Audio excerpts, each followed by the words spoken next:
नमस्कार, मैं हूं प्रदीप कुमार। आप देख रहे हैं पॉलिटिकल आइडिया। पॉलिटिकल आइडिया के आज के इस अंक में आप सभी दर्शकों का बहुत बहुत स्वागत है। मित्रों, आज हम बात कर रहे हैं केंद्रीय गृह मंत्री अमित शाह की।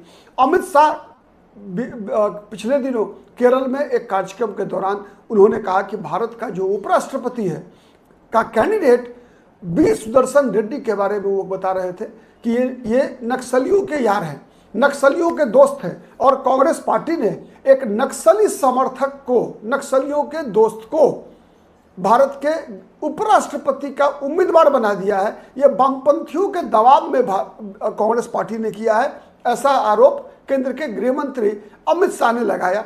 कहा कि यदि यह फैसला जो बी सुदर्शन रेड्डी ने 2013 में दिया था, अगर ऐसा कोई फैसला नहीं आया रहता जिसमें सलवा जुडुम पर को गैर कानूनी घोषित कर दिया था, अगर ऐसा नहीं होता तो आज 2020 तक ही नक्सलियों का सफाया देश से हो गया रहता। तो आज सबसे पहले हम इस बात विमर्श को 3 भाग में बांट के रखते हैं।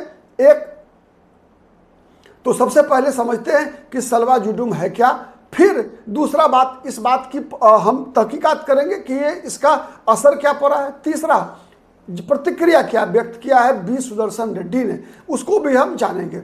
सबसे पहले जानते हैं कि सलवा जुडुम है क्या। सलवा जुडुम मित्रों ऐसा है कि जब जिस क्षेत्र विशेष में नक्सली, जिस एरिया में नक्सली हिंसा होती है, वहाँ के लोगों को, इसकी शुरुआत हुई छत्तीसगढ़ में, जब नक्सलियों के खिलाफ स्थानीय युवाओं को ही सरकार ने हथियार देना शुरू किया और उनको हथियार देकर नक्सलियों से लड़ने के लिए प्रेरित किया। एक उसमें क्या हुआ कि इस आंदोलन का जो सलवा जुडुम का जो कंसेप्ट था, जो आंदोलन था, उसके बड़े नेता थे महेंद्र कर्मा। महेंद्र कर्मा मतलब कांग्रेस पार्टी के नेता महेंद्र कर्मा थे। ठीक है, आपको याद होगा कि छत्तीसगढ़ में एक साथ कई कांग्रेस के बड़े नेताओं की हत्या कर दी गई थी। उसमें महेंद्र कर्मा भी थे, विद्याचरण शुक्ला, आपने नाम सुना होगा। बड़े नेताओं का कांग्रेस की हत्या, एक पीढ़ी खत्म कर दी गई थी नक्सलियों के द्वारा। ठीक है, और उसके बड़े नेता थे महेंद्र कर्मा। उसी के दौरान ये था कि उसमें स्थानीय जो आदिवासी युवा हैं उनको हथियार देकर नक्सलियों के खिलाफ सरकार उनको प्रेरित करती थी उनके खिलाफ मुकाबला करने के लिए। लेकिन सुप्रीम कोर्ट ने इसके खिलाफ फैसला दिया कि नहीं, ये अमानवीय है। इसको बताया कि ये इनह्यूमन है, ये गैर कानूनी है। मतलब किसी भी स्तर पर स्थानीय युवाओं को हथियार देकर नक्सलियों का मुकाबला करने के लिए प्रेरित करना, इसे सुप्रीम कोर्ट ने गैर कानूनी साबित कर दिया। और कहा सुप्रीम कोर्ट ने, जिसमें जिस बेंच ने ये फैसला दिया, उस बेंच में बी सुदर्शन रेड्डी थे। बी सुदर्शन रेड्डी ने कहा कि ये नक्सलियों का मुकाबला करने के लिए सुरक्षा बलों को जाना चाहिए। आपको याद है मित्रों, उन दिनों सुरक्षा बलों की क्या स्थिति होती थी कि डायनामाइट लगाकर जो है गाड़ियां उड़ा दी जाती थी। सीआरपीएफ से लेकर जो लोकल स्थानीय पुलिस थी, सबका, पैरामिलिट्री फोर्स से लेकर लोकल पुलिस, सबकी गाड़ियों को उड़ा दिया जाता था डायनामाइट लगाकर। सैकड़ों लोग की संख्या में लोग, सुरक्षा बल भी मारे जाते थे। लेकिन उसमें सलवा जुडुम में ये लाभ था सरकार को कि चूंकि उसके खिलाफ, नक्सलियों के खिलाफ स्थानीय युवा लड़ रहे थे। स्थानीय युवा लड़ रहे थे मतलब उनको स्थानीय जो ज्योग्राफी है, जो भौगोलिक जो परिस्थिति है, चूंकि नक्सली तो जंगलों में रहते हैं, ठीक है, तो वहाँ का जो भौगोलिक परिस्थिति है उसके बारे में स्थानीय युवाओं को जानकारी होती थी। लेकिन ये पुलिस और पैरामिलिट्री फोर्सेज को होती नहीं थी। तो ये पैरामिलिट्री फोर्सेज की एक तरह से के साथ जो है उनकी हिंसा में हत्या हुई, ये लोग उसके शिकार बन जाते थे नक्सलियों के। इसीलिए सरकार ने भी इस सलवा जुडुम की पैरवी की थी और उसका समर्थन, उस आंदोलन का समर्थन कांग्रेस के नेता भी कर रहे थे उन दिनों। ठीक है, मैंने बताया उसी कारण से महेंद्र कर्मा और उनके साथियों की हत्या नक्सलियों ने किया था। ठीक है, लेकिन बी सुदर्शन रेड्डी की बेंच ने उसको गैर कानूनी कर दिया और कहा कि नहीं, आर्मी को ही जाना चाहिए, पैरामिलिट्री फोर्सेज को ही जाना चाहिए, ये सरकार की जिम्मेवारी है। नक्सलियों से लड़ना जो है समाज की जिम्मेवारी नहीं है। स्थानीय युवाओं का आप दुरुपयोग कर रहे हैं। इतना ही नहीं, कहा कि जो नक्सली हैं उनके खिलाफ उनकी ह्यूमन राइट्स की बात जो बेंच थी विश्वदर्शन रेड्डी की, उसने किया। उसी बात की चर्चा अमित शाह ने किया। केरल में थे अमित शाह, उन्होंने कहा कि केरल भी बहुत दिन तक नक्सलवादियों की हिंसा का शिकार रहा है। ठीक है, तो केरल के लोग भी सोच लें कि ऐसे लोग को के साथ होने से उनको नुकसान होगा या फायदा होगा।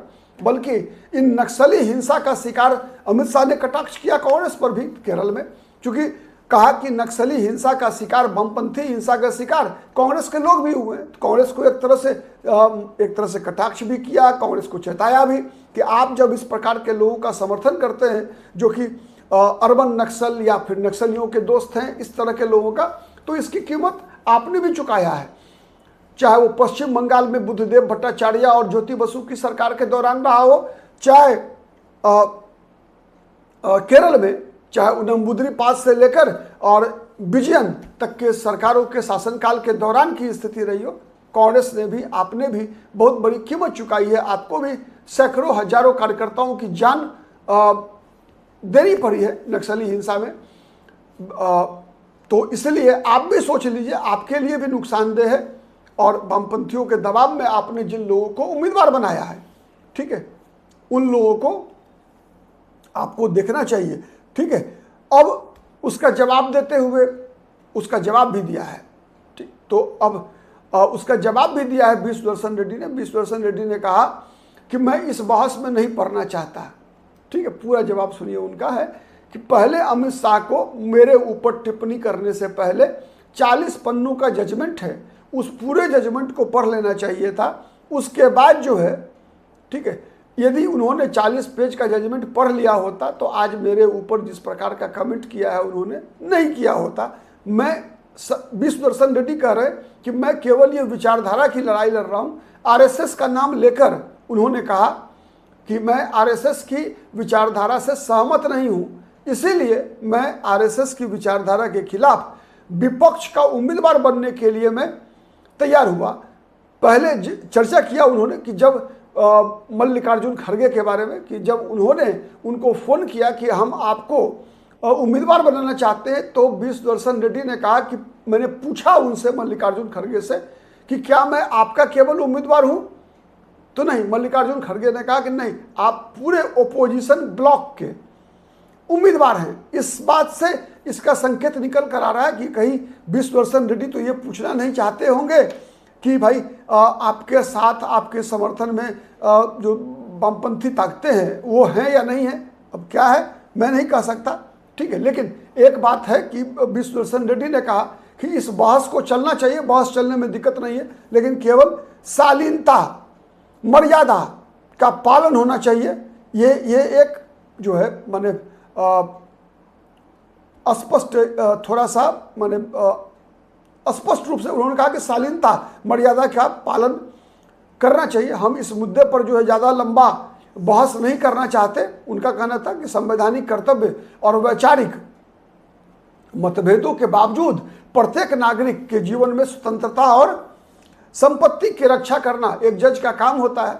तो मैंने वही काम किया था कि नागरिकों के जीवन, मतलब नक्सलियों के जीवन मैंने स्पष्ट आ गया, स्वतंत्रता और उनकी संपत्ति की रक्षा करना जो है उनका काम था। ठीक है, यह फैसला मेरा नहीं था बल्कि सर्वोच्च न्यायालय का फैसला था, जबकि सर्वोच्च न्यायालय के जो बेंच थे उसमें सबसे मुख्य विश्वदर्शन रेड्डी ही थे। तो ये मोटे तौर पे मामला है। आपने समझा कि सलवा जुडुम क्या है। सबसे पहले सलवा जुडुम जो नक्सली थे उनके खिलाफ स्थानीय युवाओं को हथियार देकर सरकार ने उनके खिलाफ लड़ने के लिए प्रेरित किया था, इसलिए कि जंगल का भूगोल, नक्सली कहाँ छुपते हैं उसके भौगोलिक स्थिति स्थानीय स्तर पर जितना बेहतर वहाँ के स्थानीय युवा समझ सकते हैं उतना दूसरा नहीं समझ सकता। और साथ ही मिलिट्री और पैरामिलिट्री फोर्सेज को का नुकसान, जो जान का नुकसान उनका होता है, उससे बचने के लिए ये सरकार का एक योजना थी। और तीसरा, ये ज़्यादा इफेक्टिव होता। चौथा, कि नक्सलियों को सामाजिक समर्थन नहीं खो रहे थे वो, इन सब से बचाने के लिए इस प्रकार का फैसला उनकी मददगार रहा, ये अमित शाह का कहना था। जबकि विष्णुदर्शन रेड्डी ने इस बात से इनकार किया। उन्होंने कहा कि हमें सबकी संपत्ति, सबकी जान और सबकी स्वतंत्रता की रक्षा करनी है, चाहे वो नक्सली ही क्यों नहीं हो। आज के लिए इतना ही। बहुत बहुत धन्यवाद। नमस्कार। जय हिंद, जय भारत।